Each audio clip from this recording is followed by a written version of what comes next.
নমস্কার বন্ধুরা, কেমন আছেন সবাই? গৃহবধূর নতুন একটা ভিডিওতে আপনাদের স্বাগত জানাই।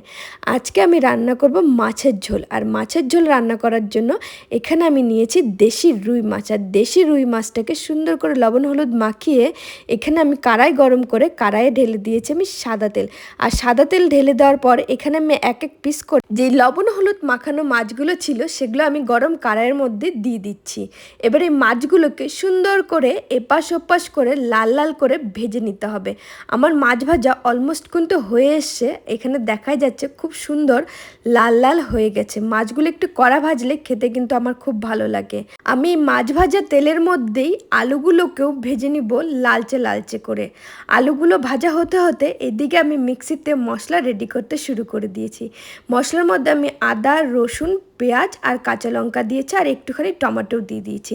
আমার মশলা রেডি। আর এদিকে মশলা করতে করতে আমার আলু ভাজাটা একটু বেশি করা হয়ে গেছে।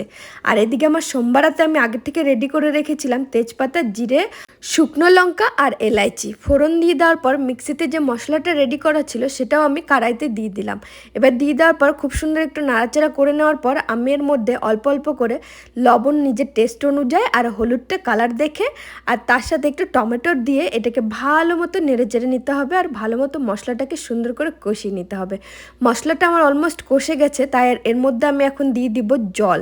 জলটা দিয়ে দেওয়ার পর ভালো মতো এটাকে একটু নাড়াচাড়া করে নিলাম। নাড়াচাড়া করে নেওয়ার পর আমি ঝোলটাকে ফোটার জন্য রেখে দিলাম। আর ঝোলটা ফুটতে ফুটতেই পাশে আমি কাটতে শুরু করে দিয়েছি ধনেপাতা। মাছের ঝোলে একটু ধনেপাতা দিলে খেতে কিন্তু বেশ ভালো লাগে আর গন্ধটাও খুব সুন্দর আসে। আমার মাছের ঝোলটা অনেকটাই ফুটে গেছে, তাই এখন এর মধ্যে আমি মাছ ভাজাগুলো আর আলু ভাজাগুলোও দিয়ে দিলাম। আলু ভাজা আর মাছ ভাজাটা দিয়ে দেওয়ার পর আরেকটু টাইম ফুটিয়ে নেওয়ার পর এর মধ্যে আমি দিয়ে দেবো ধনেপাতা। আমার মাছের ঝোল রেডি। এবার আমি সাজাতে শুরু করে দিয়েছি থাল। এবার থালটা সাজানো কেমন হয়েছে অবশ্যই আমাকে কমেন্টে জানাবেন। আজকের মতো ভিডিও এইটুকুই। দেখা হবে নতুন কোনো ভিডিওতে। আপনারা ভালো থাকবেন, সুস্থ থাকবেন।